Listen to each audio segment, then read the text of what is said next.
Welcome to the Tie-Dyed Therapist. I'm your host, Richard Killian. In today's episode, we're going to talk about birth mothers, so stay tuned.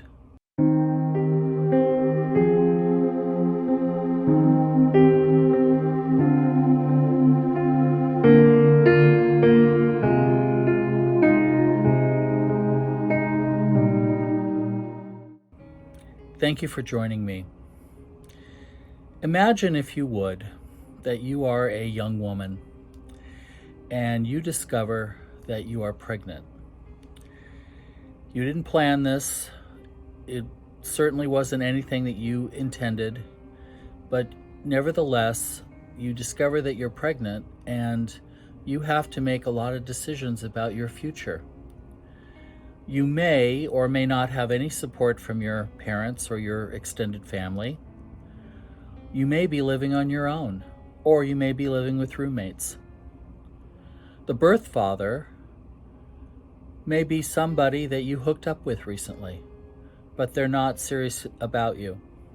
Or they may be a long-term boyfriend, but they've already told you they don't want to have kids right now. What on earth do you do? This is a long-standing question that women have faced since the beginning of time. What do I do with a baby that I really either can't afford to have or cannot raise myself? You know, this is probably the toughest episode of the adoption triad that I've had to do. Because now that I'm a parent, I really do understand what kind of torment these women go through. You know, there's nothing worse on this earth than having a child and knowing that you can't afford to raise them properly.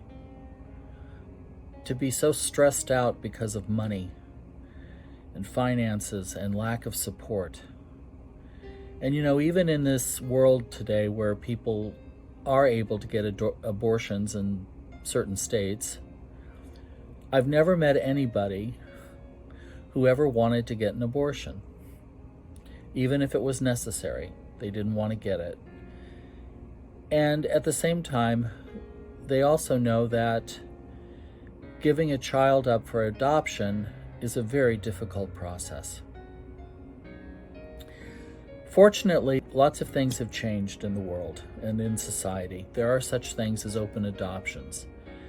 But there's still the lingering pain, the upset that this causes, because nobody wants to have an abortion and nobody wants to necessarily give up their baby either. You know, back in my day, when women got pregnant and had an unwanted pregnancy, they often went to what was called a home for unwed mothers. These were usually run by churches or religious groups. And it was a place where young women could go for several weeks, usually in another town, another state, and they could finish their pregnancy, they could have the baby, and then the baby would be adopted out to a loving family, you hoped. And, you know, yes, that was a solution for many people. And it also helped with the stigma of being pregnant and a teenager and all the comments and judgments that people would, you know, bestow upon these poor women after they had babies. But at the same time, it's still a difficult thing to give up your child. I can tell you that over the years when I've talked to birth mothers, they tell me that there isn't a single day that goes by that they don't wonder about their child and how that child is doing.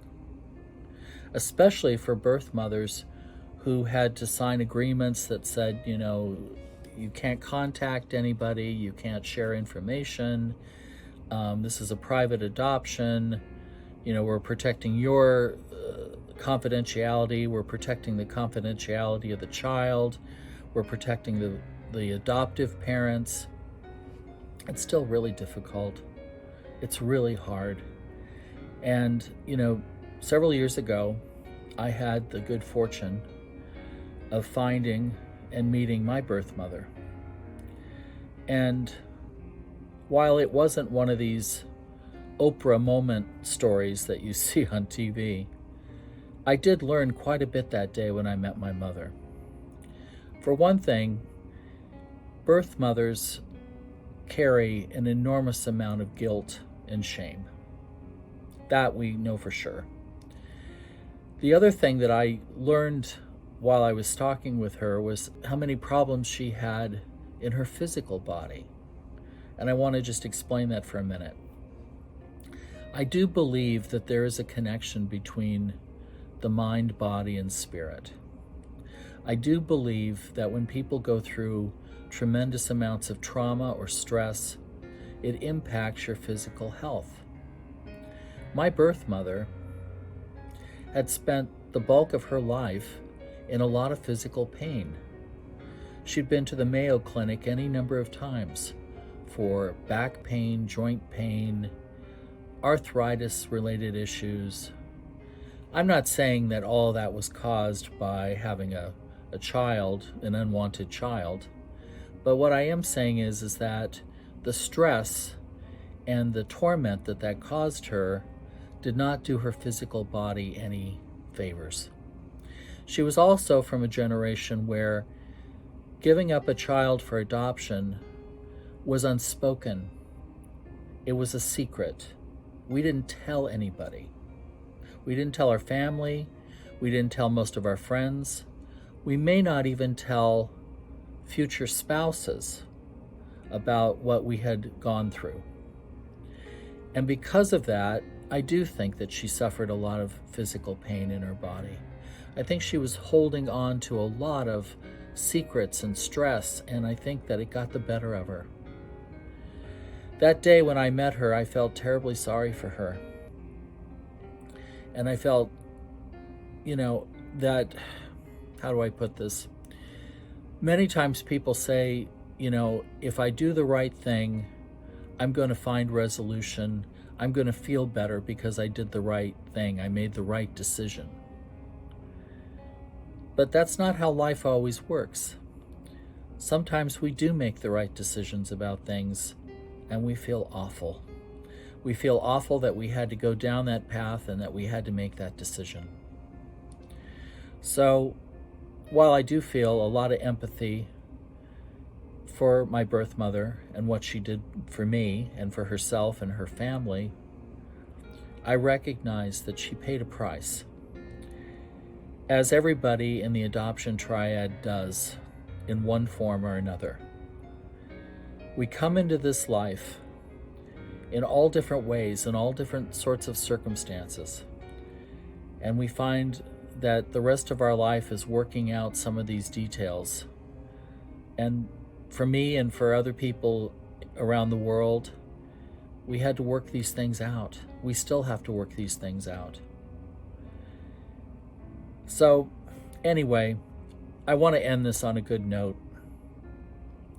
I was telling you last time that I had the great fortune to not only be an adoptee, but I also got to be an adoptive parent to a beautiful boy.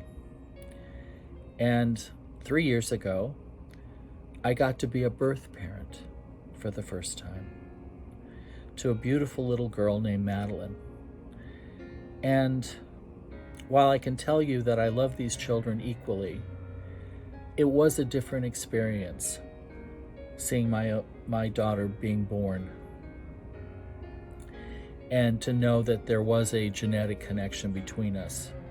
It doesn't make her any less or more loved, but it does give me another facet, another insight to what it is like to be a parent.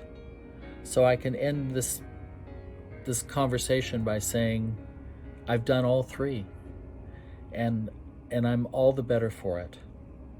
Thank you for listening today. Enjoy your day. Bye-bye.